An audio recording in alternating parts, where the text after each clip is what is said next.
all women are different, but they are all women. This video is androcentric from a men's point of view and is presented as opinion, commentary, and debate. Expressing opinions is not violence. These are ideas to challenge, question, and argue in public, because classical liberalism relies on the First Amendment for its dialectic. If you are a feminist, then consider this. If patriarchy truly existed as claimed, feminism could not. And if all men are trash and women are equal to men, then what are we to conclude? Women will die for their children, men will die for their wives and children, and God chose to die for all mankind. Authority rolls up with responsibility. If this framing of facts offends you, click off to a cute cat video. Proceeding further will expose you to gamma bias and criticism directed at ideas, claims, institutions, not at any individual's virtue or dignity.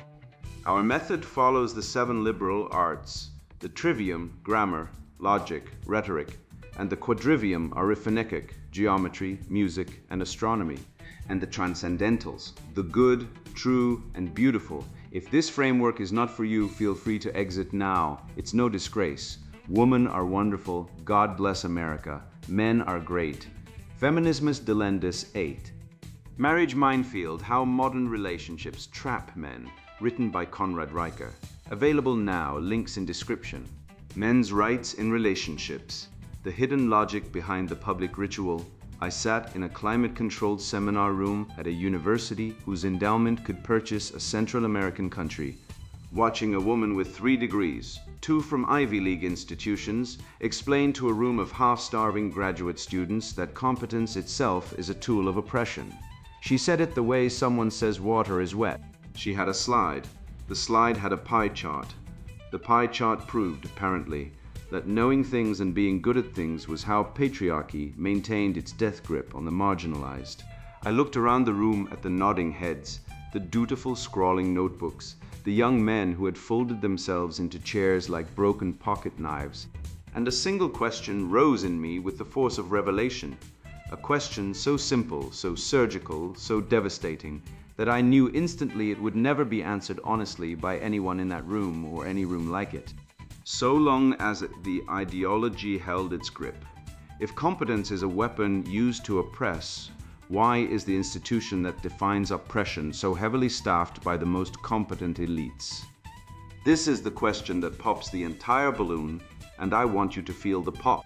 The ideology, let us call it the grievance operating system, runs on a single engine. It identifies hierarchies of achievement, recodes them as hierarchies of domination, and then demands that the very people who built and maintain the institutions adjudicating this recoding be trusted without question.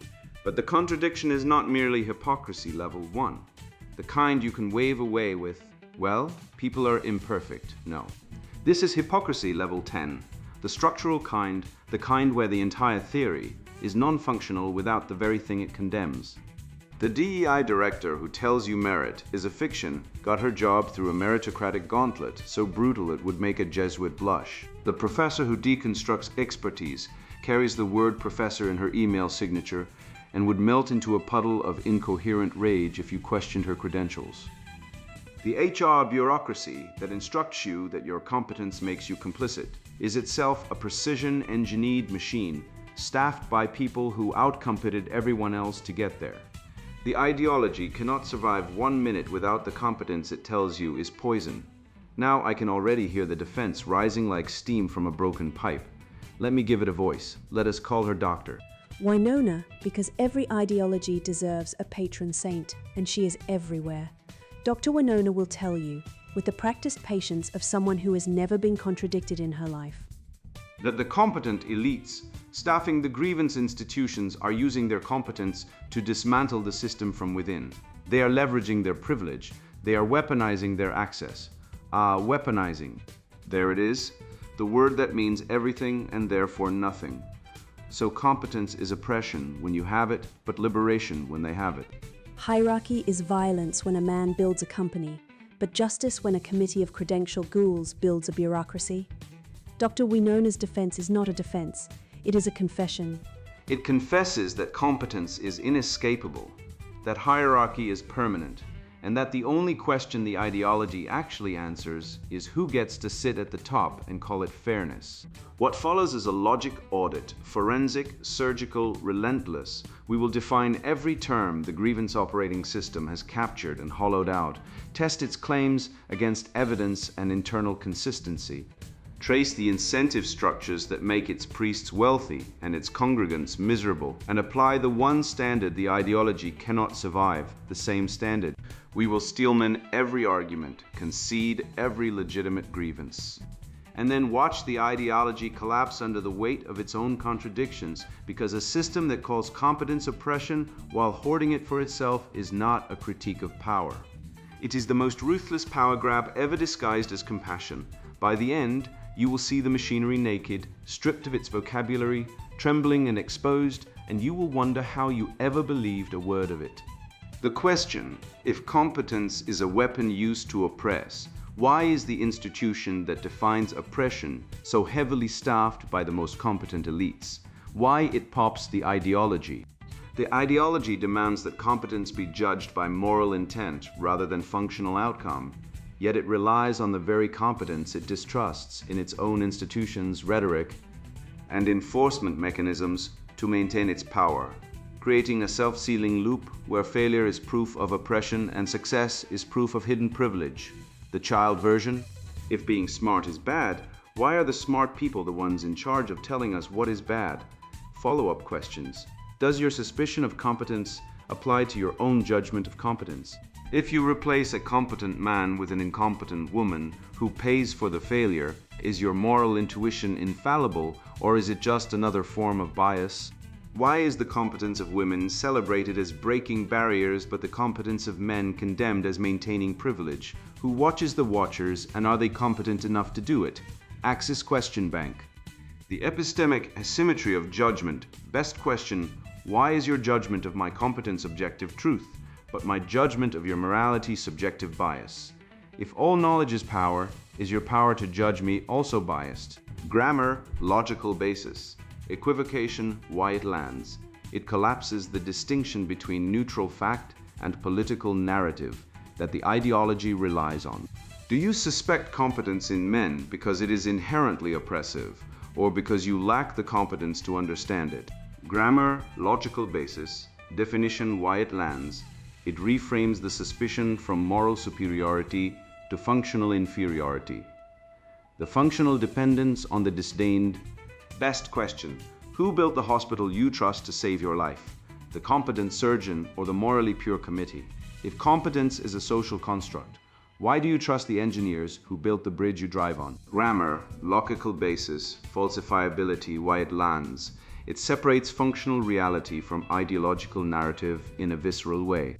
Why do you demand that men suppress their competence to make you feel safe, but demand that women display theirs to make you feel empowered? Grammar, logical basis, asymmetry, why it lands. It exposes the double standard in the application of the suspicion rule, the unfalsifiable moral superiority.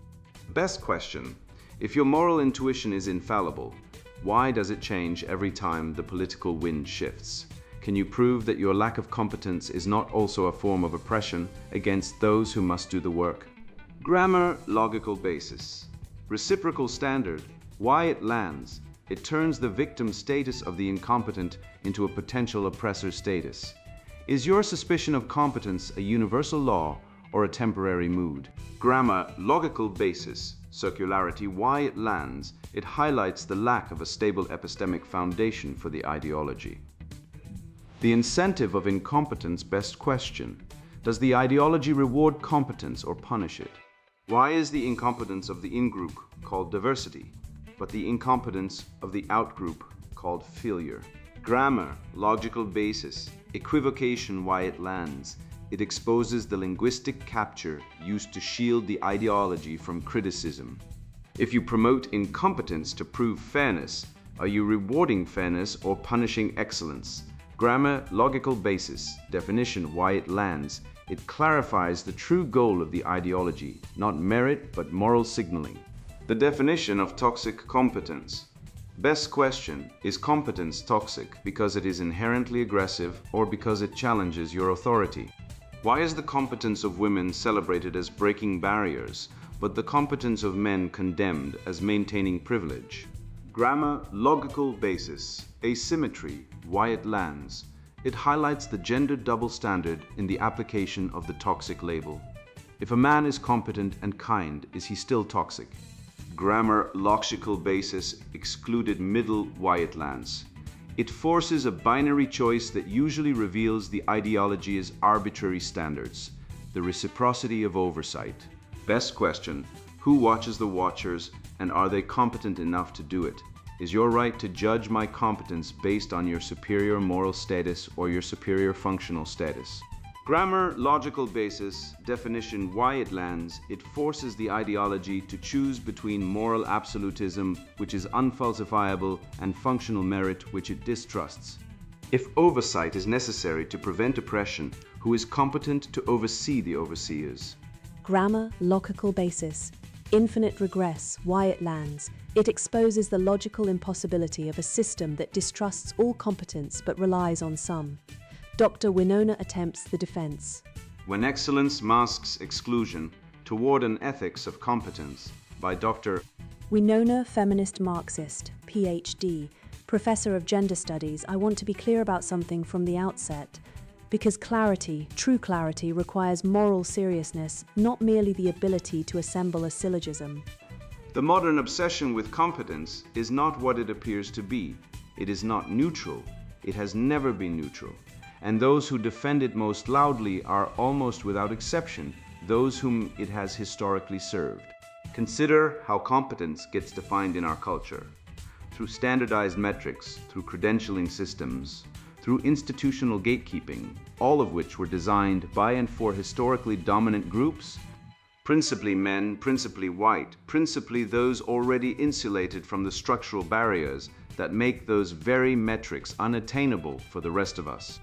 When someone says we should hire the most competent candidate, what they are actually saying, whether they know it or not, is we should hire the person who best conforms to the standards my group created to justify its own dominance. This is not opinion, this is analysis. And if that analysis makes you uncomfortable, I would gently suggest that your discomfort is itself instructive. What we need, what justice demands, is a fundamental reorientation of how we evaluate human capability. We must ask not merely, can this person perform the function, but what is the moral architecture of this person's engagement with power? A surgeon who is technically brilliant but operates within a system that pathologizes black pain is not competent. An engineer who builds bridges that serve displacement is not competent. A tech founder who optimizes an app that deepens social atomization is not competent. True competence, ethical competence, must account for outcomes as they ripple through structures of harm. Anything less is technique dressed in merit's clothing. Now, I anticipate the predictable objections. But who decides what counts as harm? Isn't this just redefining competence to mean ideological agreement? These questions are themselves revealing. They assume that the current definition of competence, the one that conveniently centers the people already in power, is somehow neutral, while any challenge to it is political. This is the epistemological trick at the heart of meritocracy. It renders its own assumptions invisible and then demands that everyone else justify theirs. I will not play that game. The lived experience of marginalized communities is not anecdote, it is data, it is testimony. And in any genuinely just epistemology, testimony from those most affected by structural violence carries more evidentiary weight, not less, because proximity to harm produces knowledge that distance structurally cannot. I am often asked, usually by men who are very invested in the current arrangement, why our own institutions, our university programs, our DEI departments, our advocacy organizations seem to rely on the very credentials and expertise we critique. The question sounds clever. It is not. There is a difference between using the master's tools and dismantling the master's house with whatever tools are available. Those of us who have attained positions within institutional structures have done so not because we endorse those structures, but because we must work within them to transform them. My own PhD, my chair, my publications, these are not contradictions. They are strategic engagements with a system that only grants legibility on its own terms. To demand that we dismantle the cathedral using only the tools available outside its walls is to demand we fight with one hand tied behind our backs. It is frankly a bad faith requirement, and I will not entertain it. What unsettles critics most is not that we lack rigor, it is that our rigor serves a different master, not technique, not output, not efficiency, but justice. And justice, true justice, requires us to hold a double awareness simultaneously. We must use our expertise to question expertise. We must deploy our institutional power to redistribute institutional power. We must be competent enough to expose the violence hidden inside competence itself. This is not paradox, this is praxis. What the defenders of meritocracy cannot forgive is that we have named their arrangement. We have shown that their neutral standards are artifacts of historically specific power relations.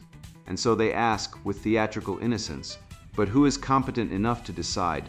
As though the answer were not already obvious.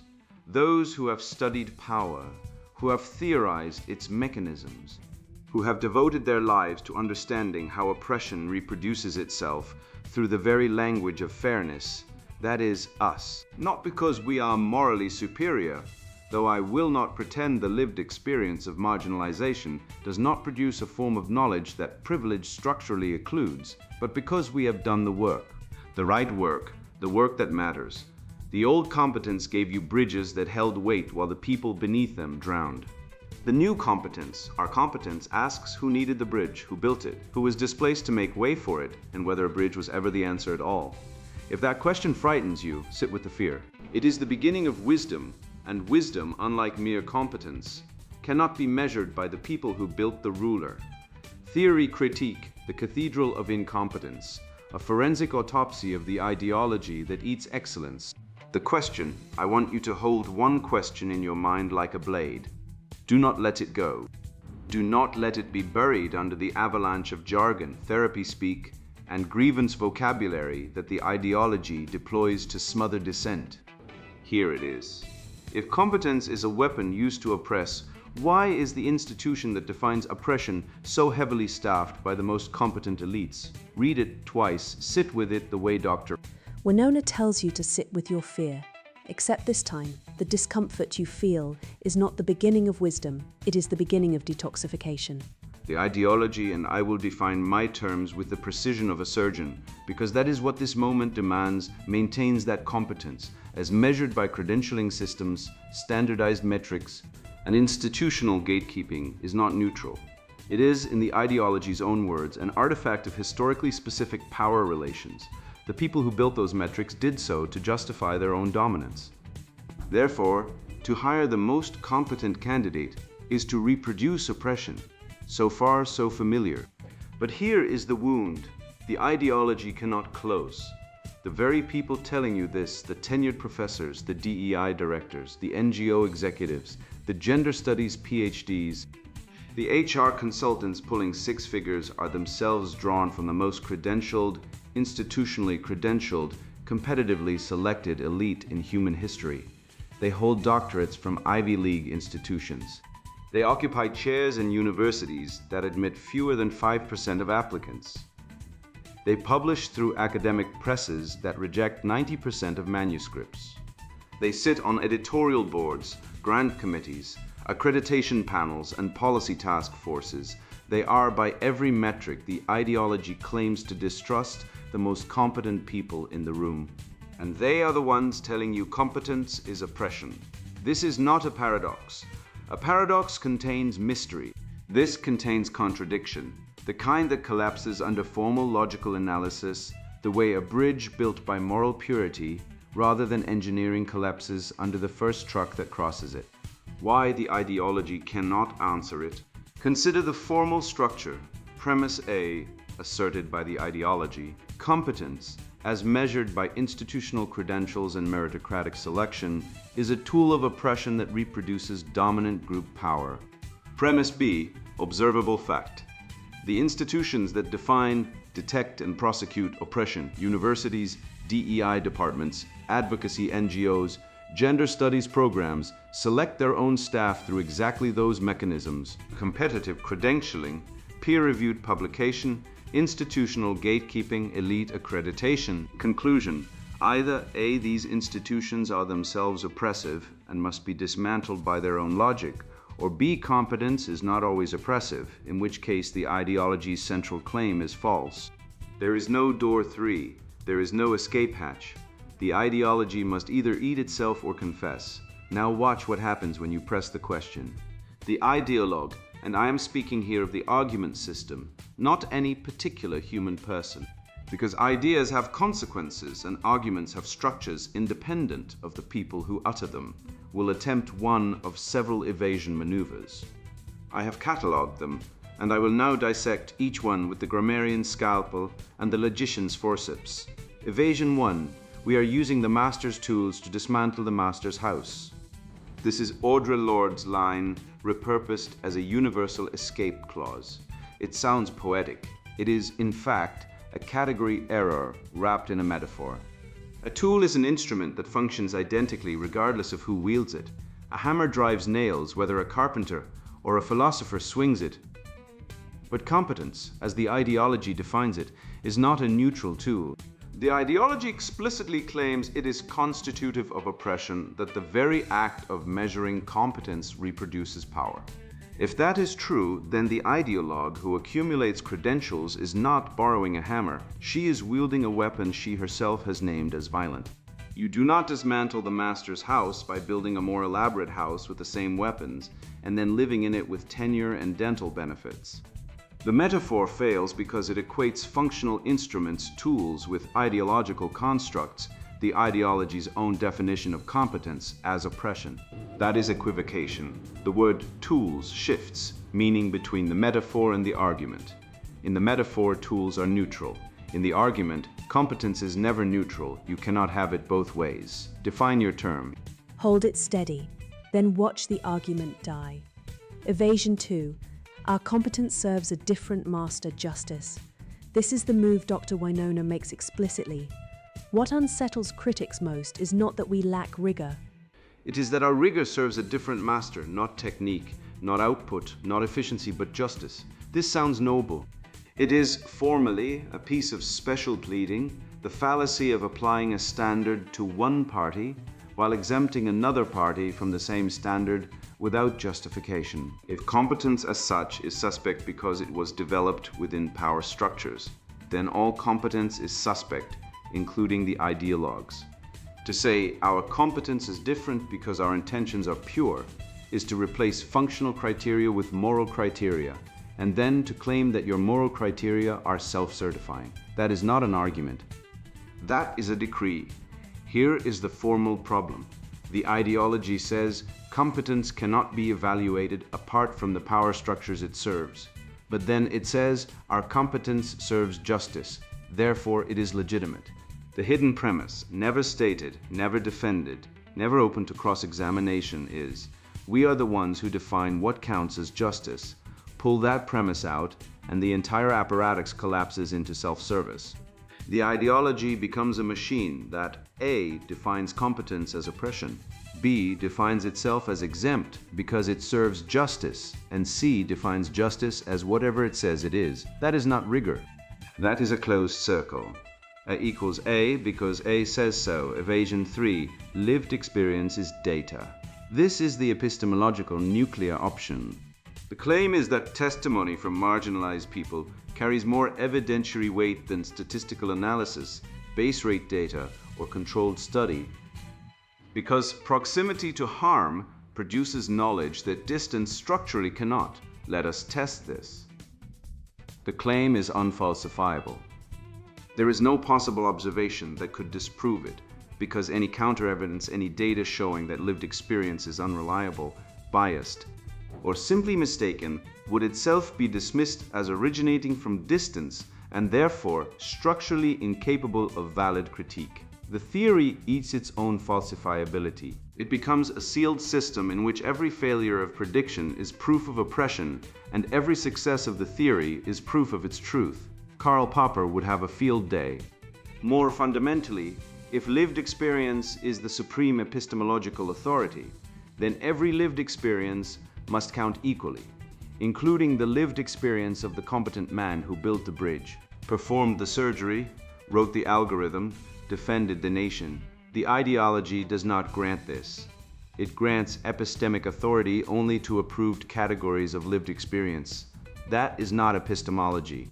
That is a priesthood selecting which revelations count as scripture, Dr. Wainona's fallacy map. Now let us perform a forensic audit of the specific argument system presented to us. I will not attack the person. I will dissect the argument because arguments are public objects, and they live or die by their structure, not by the identity of the person who utters them. Fallacy 1. Equivocation on competence. Dr. Wainona's argument depends on shifting the definition of competence throughout the piece. In the early paragraphs, competence means functional capability measured by institutional credentials, standardized testing, degree attainment, professional certification. This is the definition she attacks as historically biased, but by the end, she introduces ethical competence and true competence, competence that accounts for power, harm, and justice. These are different concepts wearing the same word.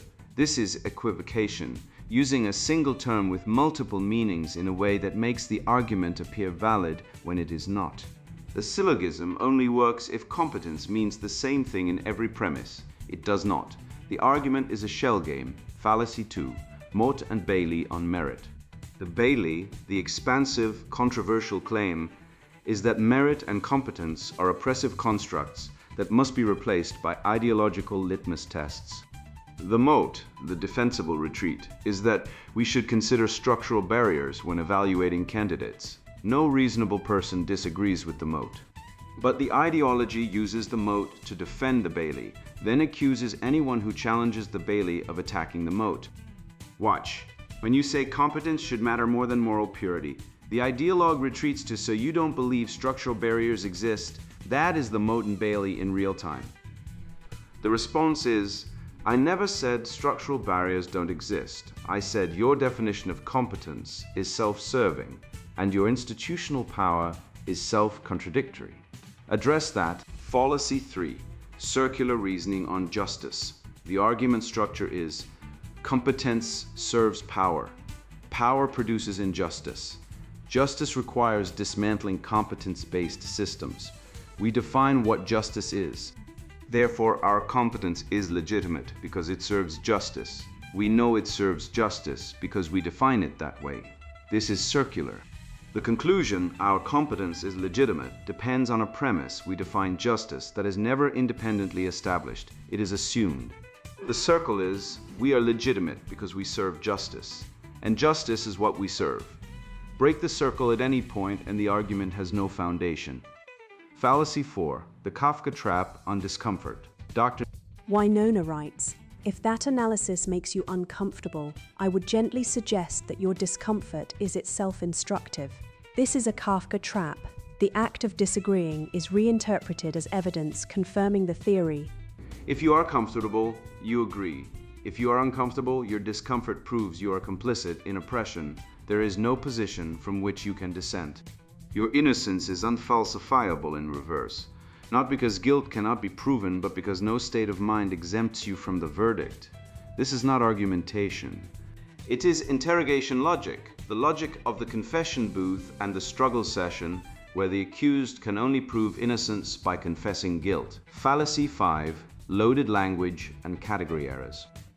The piece deploys a dense field of loaded language, violence hidden inside competence, technique dressed in merit's clothing, structural barriers, the master's tools.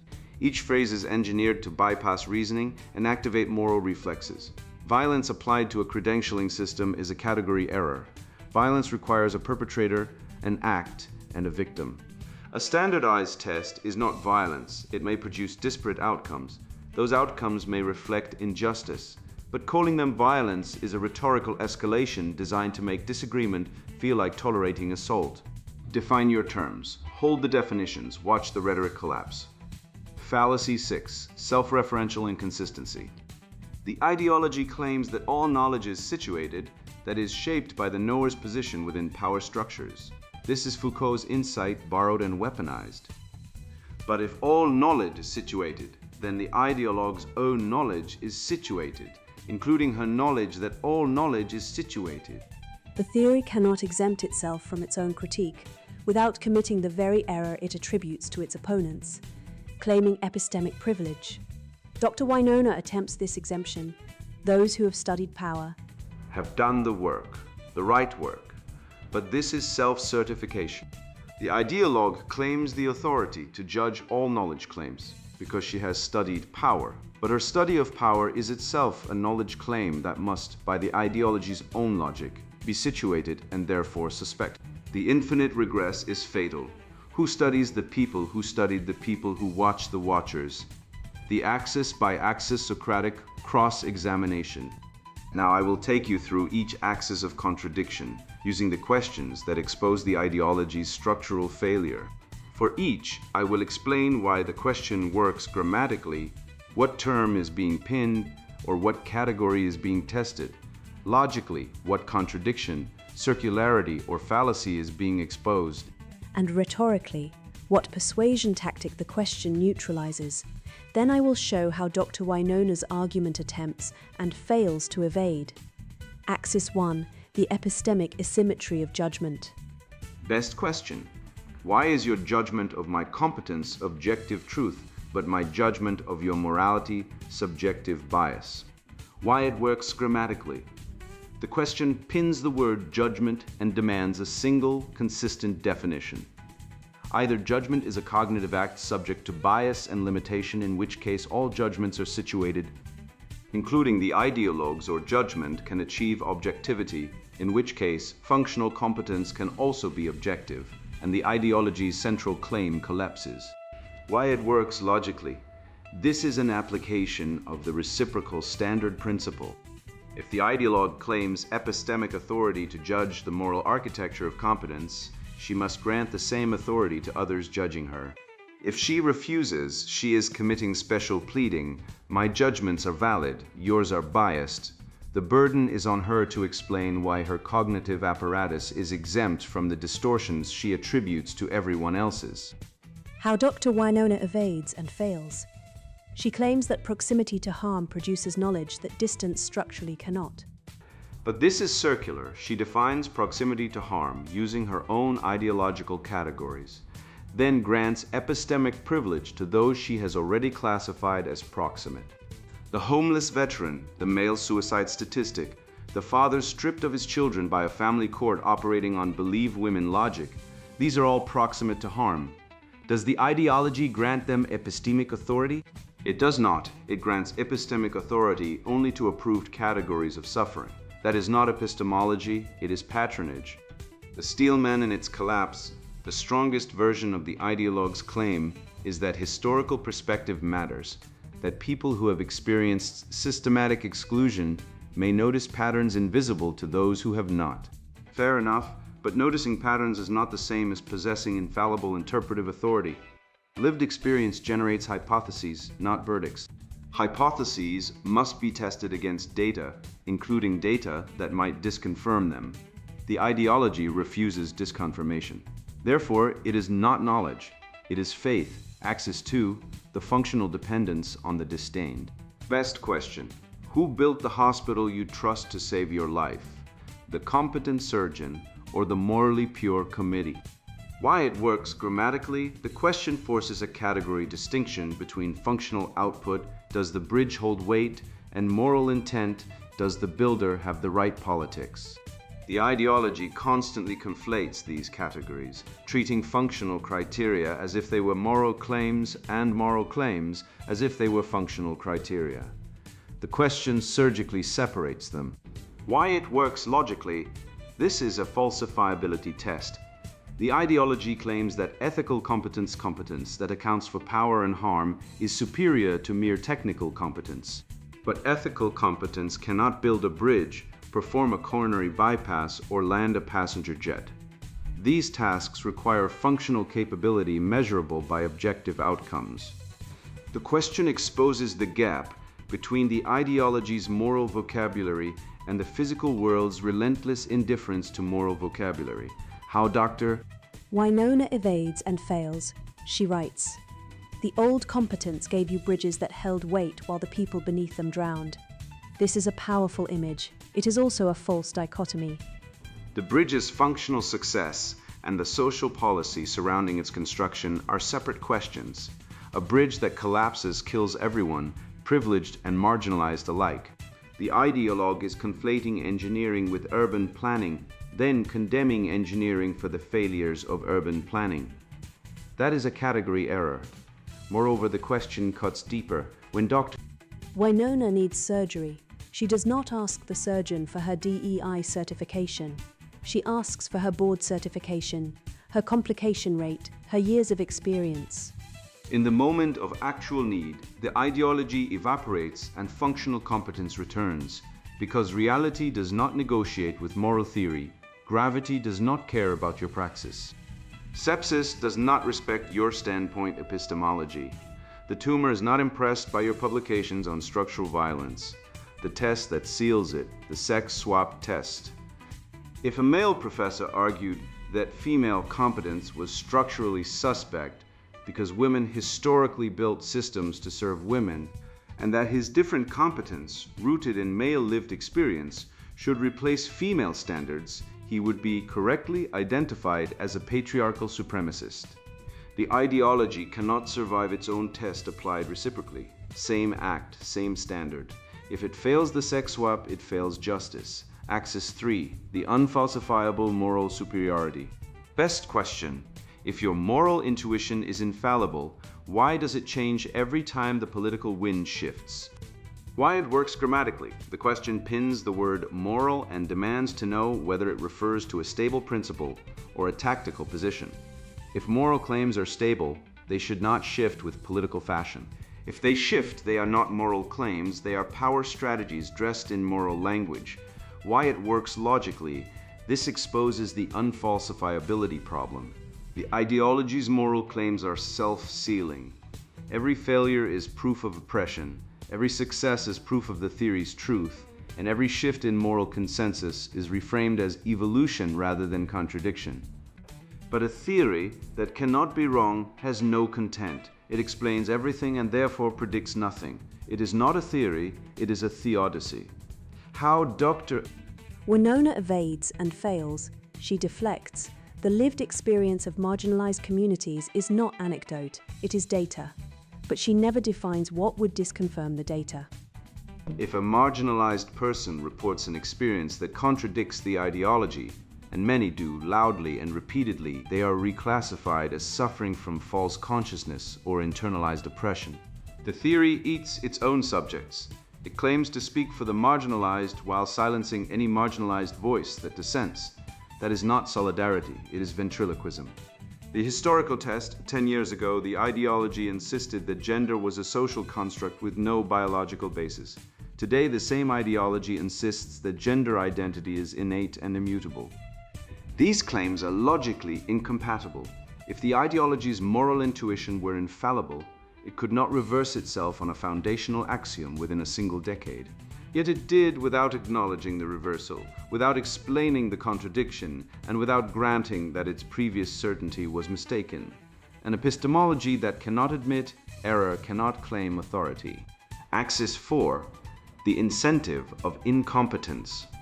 Best question, why is the incompetence of the in-group called diversity, but the incompetence of the out-group called failure? Why it works grammatically. The question pins the word incompetence and tests whether it is being defined consistently across cases. If the same functional outcome, inability to perform a task, receives different labels depending on the identity of the performer, the labeling system is not tracking incompetence, it is tracking identity. That is the definition of bias, why it works logically. This is a reciprocity and equal standard test. The ideology claims to oppose bias. But if it applies different labels to identical outcomes based on group identity, it is practicing bias while naming bias in others. The contradiction is total. How Dr. Winona evades and fails, she redefines the terms.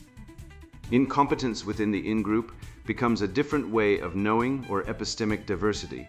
Incompetence within the out-group becomes structural unearned advantage, masking inability. The relabeling is presented as analysis. It is, in fact, linguistic capture, the deliberate redefinition of terms to make the ideology unfalsifiable. Every outcome confirms the theory. No outcome can challenge it. That is not rigor. It is theology without a God. The incentive map, follow the money. Who benefits when competence is redefined as oppression? Not the marginalized. They are given credentials without capability and then placed in positions where they cannot succeed, creating a permanent dependency on the ideology's interpretive apparatus. The beneficiaries are the interpreters, the DEI consultants, the diversity officers, the gender studies professors, the HR bureaucracies. They manufacture the problem, sell the diagnosis, and monopolize the cure. The incentive structure is transparent. The ideology creates a market for its own expertise, then expands the market by redefining more and more normal interactions as pathology. That is not justice. It is rent-seeking with a moral vocabulary. Axis 5, the definition of toxic competence. Best question: why is the competence of women celebrated as breaking barriers, but the competence of men condemned as maintaining privilege? Why it works grammatically. The question tests whether competence is being defined by its functional characteristics, capability, output, achievement, or by the identity of the agent, male versus female. If the same act, achieving excellence in a competitive field, receives opposite moral valuations depending on the sex of the achiever, the evaluation system is not tracking competence. It is tracking sex. That is the precise definition of sexism. Why it works logically. This is a formal demonstration of double standards. The ideology claims to oppose sexism, but if it evaluates identical achievements differently based on sex, it is institutionalizing the very bias it claims to dismantle. The contradiction is not peripheral, it is foundational. How Dr. Winona evades and fails. She invokes structural context, the claim that competence means different things depending on whether the competent person belongs to a historically dominant or historically marginalized group. But this is the Mote and Bailey again. The Mote, historical context affects how achievement is perceived and rewarded. The Bailey, male achievement is inherently suspect while female achievement is inherently liberatory. The jump from Mote to Bailey is unjustified. It replaces individual evaluation with collective guilt, judging a person's competence not by what they have done, but by the category to which they have been assigned. The natural law correction. Nature does not award achievements by committee. The mountain does not lower itself for the marginalized climber. The theorem does not simplify itself for the morally pure mathematician. The harvest does not reward intention.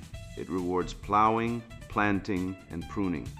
Every civilization that has survived has done so by honoring functional competence, the bridge that holds, the crop that yields, the wall that stands, the diagnosis that saves. The ideology's attempt to subordinate functional competence to moral criteria is not novel.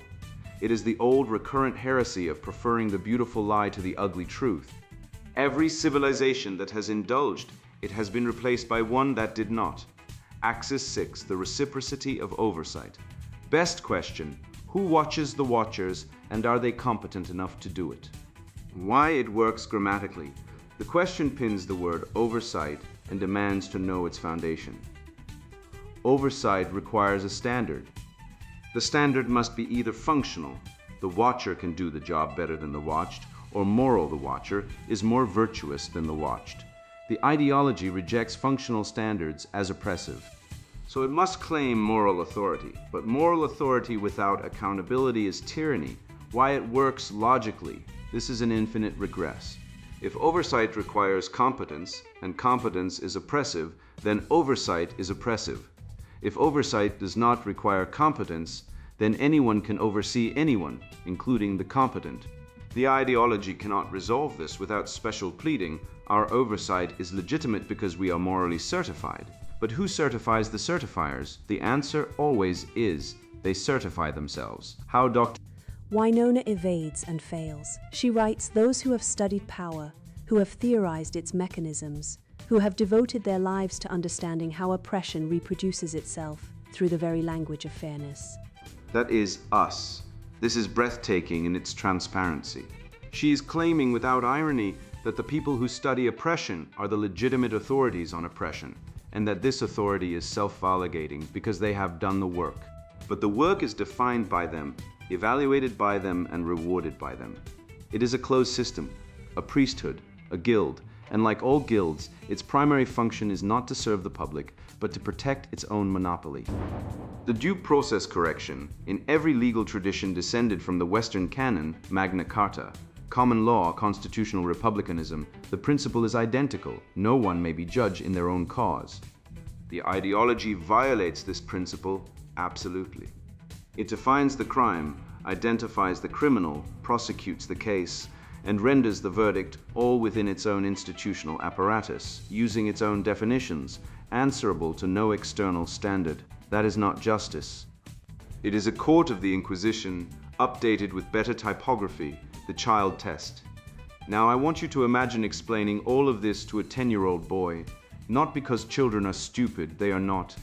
They are often clearer-eyed than adults because they have not yet learned to lie fluently, but because the clearest test of an argument is whether it survives translation into plain speech.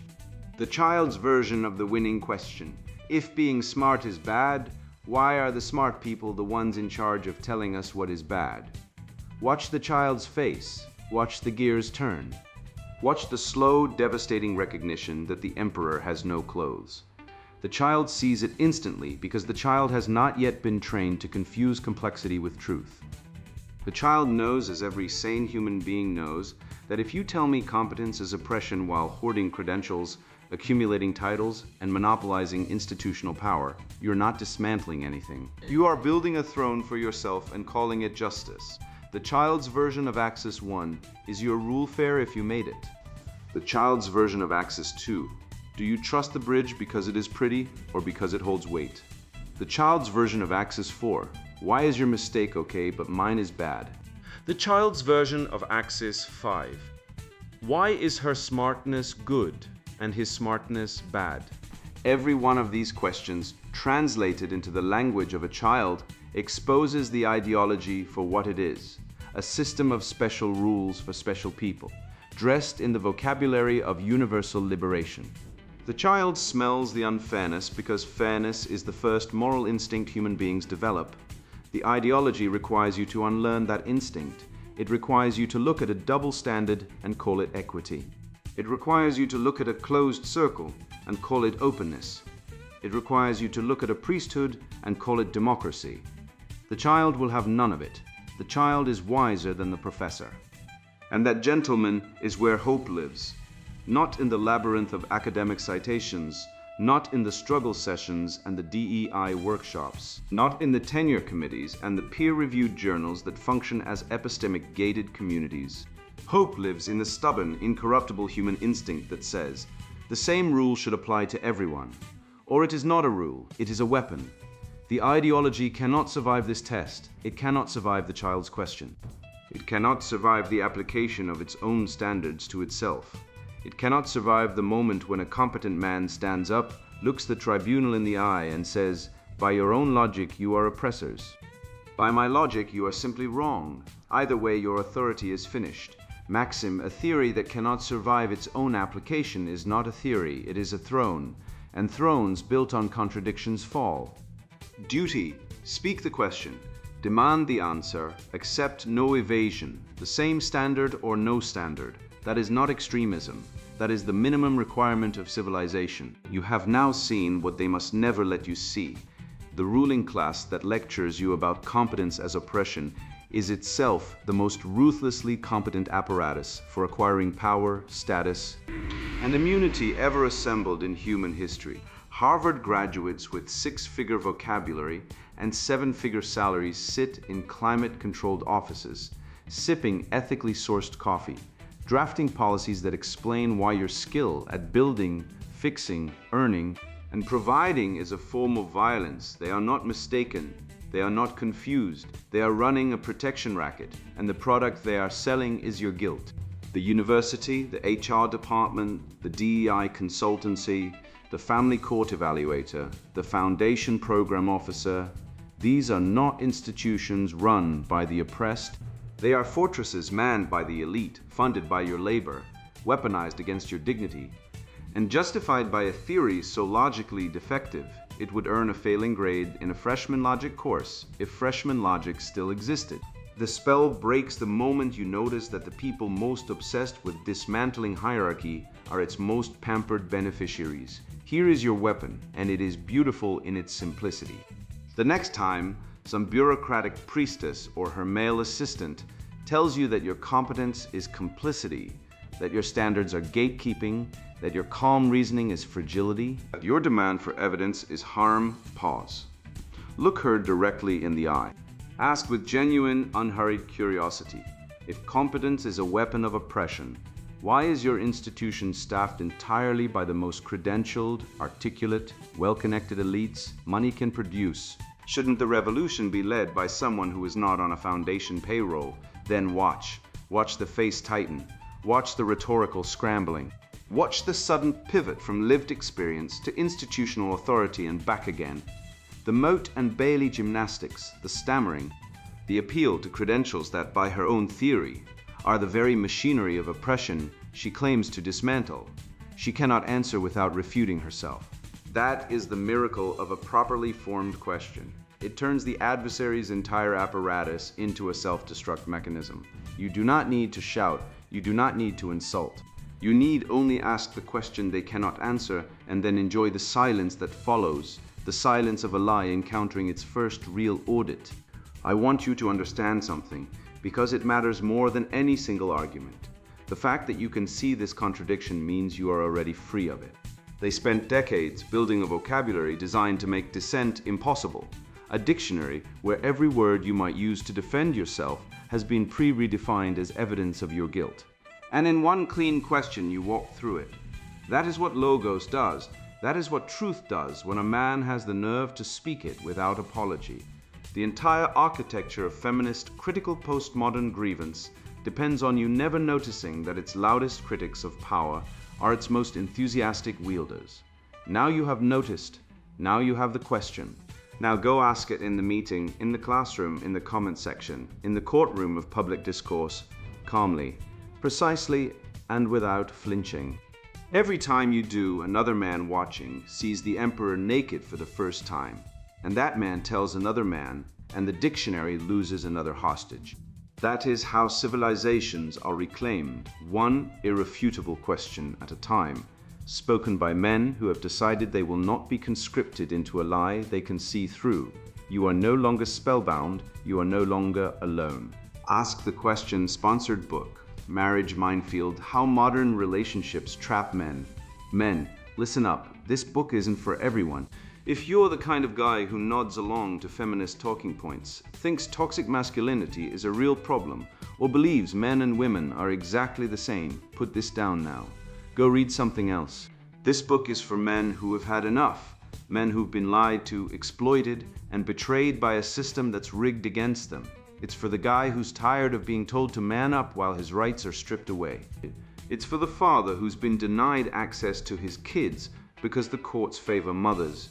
It's for the working man who's been demonized for doing the hard, dangerous jobs that keep society running. If that's you, keep reading. You're in the right place. I didn't write this book because I wanted to. I wrote it because I had to, like many of you. I've been through the ringer. I've seen firsthand how modern relationships have become a minefield for men. I've watched friends lose everything in divorces they never saw coming. I've seen good fathers reduced to weekend visitors in their children's lives. I've seen men work themselves to the bone, only to be discarded when they're no longer useful. And I've seen how feminism has turned institutions into tools for male oppression. I've lived it, I've fought it, and now I'm here to tell you how to fight back. This book isn't about whining or playing the victim. It's about understanding the game so you can win it. You'll learn how no-fault divorce laws have turned marriage into a legal trap. You'll see how family courts are biased against men, treating them as wallets rather than parents. You'll discover the truth about hypergamy, why women are incentivized to discard men without consequence. And you'll understand why masculinity isn't toxic, it's essential. This book will give you the tools to protect yourself, your wealth, and your family. It's a wake-up call for men who've been asleep too long. But let's be clear, this isn't a feel-good self-help book. It's a battle plan. It's for men who are ready to take control of their lives and reject the lies they've been fed. If you're looking for a pat on the back or a pep talk, you won't find it here. What you will find is the truth, raw, unfiltered, and unapologetic. And the truth is this: men are under attack, but we're not powerless. We can fight back, we can win. So if you're ready to stop being a victim and start being a man, this book is for you. If you're ready to reclaim your power, your freedom, and your future, keep reading. But if you're not ready, if you're still clinging to the fairy tales you've been told, put this book down. Go do something else. Because this isn't for the faint of heart. This is for men who are ready to face the truth and do something about it. Are you one of them? Marriage Minefield: How Modern Relationships Trap Men, written by Conrad Riker. Buy now, links in description.